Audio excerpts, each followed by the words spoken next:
नमस्कार दोस्तों, मैं एडवोकेट अरुण मिश्रा आप सभी का अपने लीगल चैनल कोर्ट कचहरी ज्ञान में स्वागत करता हूं। दोस्तों, आज मैं हाजिर हूं आपके समक्ष एक सुप्रीम कोर्ट का लैंडमार्क जजमेंट जो मोल्डिंग रिलीफ के बेस पे आया हुआ है। इसके बारे में मैं आपको बताऊंगा। सुप्रीम कोर्ट ने कहा कि सिविल केस को खारिज करने के बजाय न्याय प्रदान करने के लिए वैकल्पिक राहत देनी चाहिए। ये कहना ऑनरेबल सुप्रीम कोर्ट का है। साइटेशन नोट कर लेंगे। J Ganappa and others versus B Selva Rajalu Chetty. SLP number है 827 ऑफ 2070। ये जजमेंट आया हुआ है 25 मार्च 2025 को। साइटेशन है SC 2025 INSC 395। तो इस केस का फैक्ट हम लोग देख लेते हैं। 0.75 एकड़ लैंड जो थी, ये सोमा सुंदरम चेट्टियार जो है 1929 में इसको लिए थे। लड़ाई शुरू होती है 1952 में, जब पद्मिनी चंद्रशेखर जो डॉटर थी मृतक सेल्वा रालू चेट्टी की केस फाइल कर 329/1952 और अपने पिता की प्रॉपर्टी पर क्लेम करती है। अंत में पद्मिनी चंद्रशेखर जो है केस जीत जाती है और उसको कोर्ट के आदेश के द्वारा एक्शन में 1962 में इस डिस्प्यूटेड प्रॉपर्टी को खरीद लेती है।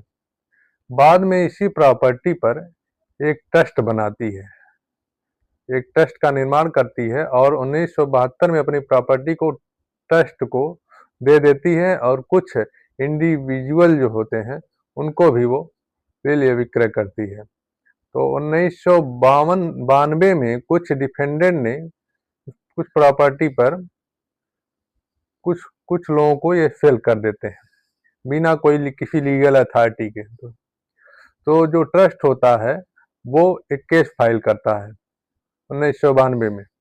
डिफेंडेंट ने जो कुछ डिस्प्यूटेड प्रॉपर्टी सेल किया था वो वाइड है और इंजंक्शन और कैंसिलेशन सेल डीड की मांग करते हुए केस फाइल करते हैं।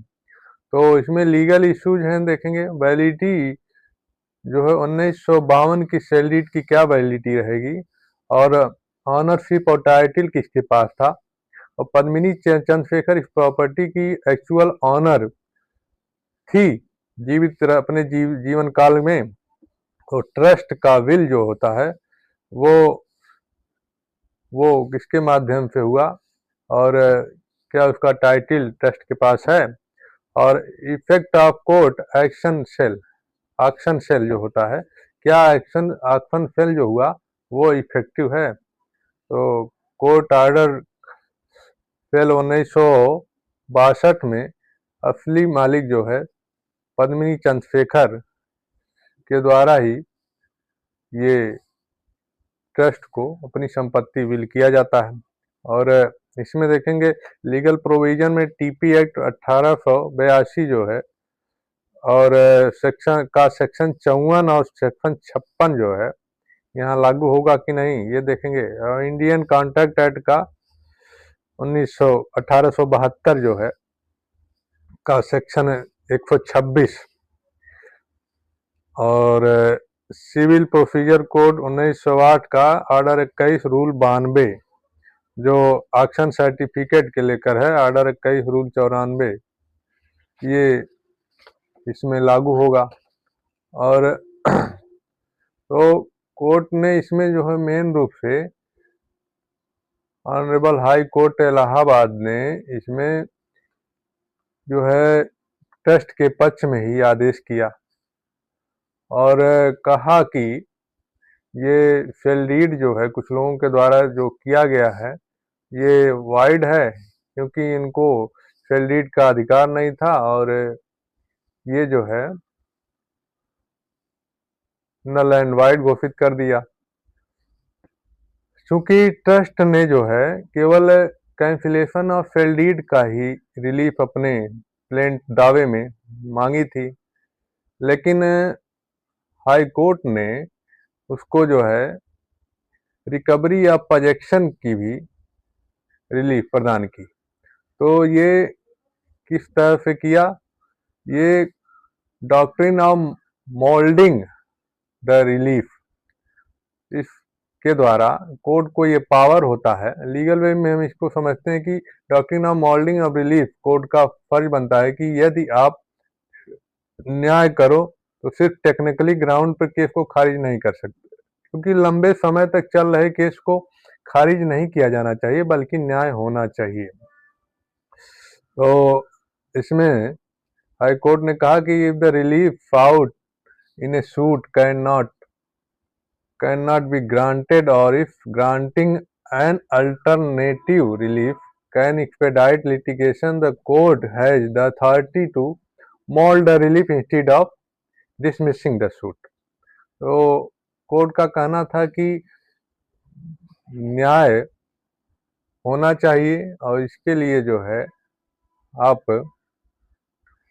मुकदमे को खारिज नहीं कर सकते, इसके लिए वैकल्पिक न्याय प्रदान करना चाहिए। तो कोर्ट ने इक्विटी का जो भारतवर्ष में नियम फॉलो किया जाता है उसके बारे में सब्सटेंटिव जस्टिस के लिए ये ऑर्डर दिया और और इसमें कुछ जजमेंट के बारे में भी हाई कोर्ट ने जिक्र किया। ये जजमेंट है भगवती प्रसाद वर्सेस चंद्र मौल, AIR 1966, पेज 735 सुप्रीम कोर्ट का। और एक जजमेंट और है KK Modi versus KN Modi 1998, SC 1297। Court can modify relief, court जो है रिलीफ को मॉडिफाई कर सकती है। और एक और जजमेंट है राजेश डी दरबार वर्सेस नरसिंह राव कृष्णा जी कुलकर्णी 2003, SC 5310। तो अब इसमें कुछ समझ लेते हैं कि मॉल्डिंग रिलीफ का मतलब क्या है। मॉल्डिंग रिलीफ का मतलब आम लोगों के लिए कि एक प्रॉपर्टी का डिस्प्यूट है, वादी ने कोर्ट से बोला कि स्पेसिफिक परफॉर्मेंस का केस फाइल किया और सेल अग्रीमेंट किया।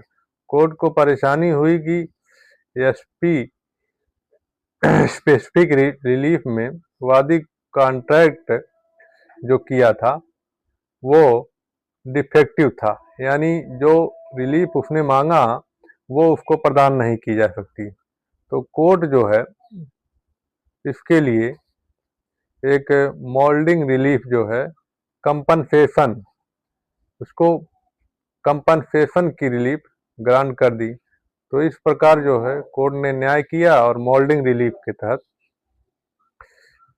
उसको न्याय प्रदान किया। और दूसरा एक देख लेते हैं मकान मालिक और किराएदार के बीच में इविक्शन का मामला। तो मकान मालिक किराएदार के विरुद्ध बेदखली का वाद दाखिल करता है तो और मकान खाली करने के लिए कहता है। तो कोर्ट को लगता है कि मकान मालिक जो है किराएदार से मकान जल्दी खाली करवा रहा है अर्जेंट में, तो उसने जो है देखा कि टेनेंट जो है किराया भी नहीं दे रहा। तो कोर्ट ने क्या किया कि कुछ समय जो है किराएदार को बाउंड किया और कहा इस समय में तुम अपना मकान ढूंढ कर दूसरा इनके मकान को खाली कर दो और किराया जो है ब्याज सहित इनको अदा करो। तो ये एक मोल्डिंग रिलीफ जो है कोर्ट ने प्रदान की। और इस केस में कोर्ट ने कहा कि 1992 में जो सेल डीड थी वो वाइड थी क्योंकि ट्रस्ट के पास उसकी ओनरशिप थी, यानी ओनरशिप ट्रस्ट के पास थी तो कोई दूसरा सेल डीड नहीं कर सकता। कोर्ट ने 1992 के सेल डीड को वाइड किया और पजेशन भी या ट्रस्ट पजेशन की रिलीफ नहीं मांगी थी, फिर भी उसने पजेशन दिया। और सुप्रीम कोर्ट में मामला जब जाता है तो सुप्रीम कोर्ट ने हाई कोर्ट के ऑर्डर को ही सही माना और अपील को खारिज कर दिया। 1 लाख रुपए कॉस्ट भी लगाया और इन सभी बिंदुओं का जिक्र ऑनरेबल सुप्रीम कोर्ट ने किया कि यदि कोई व्यक्ति दावा करता है और उसके दावे में जो रिलीफ,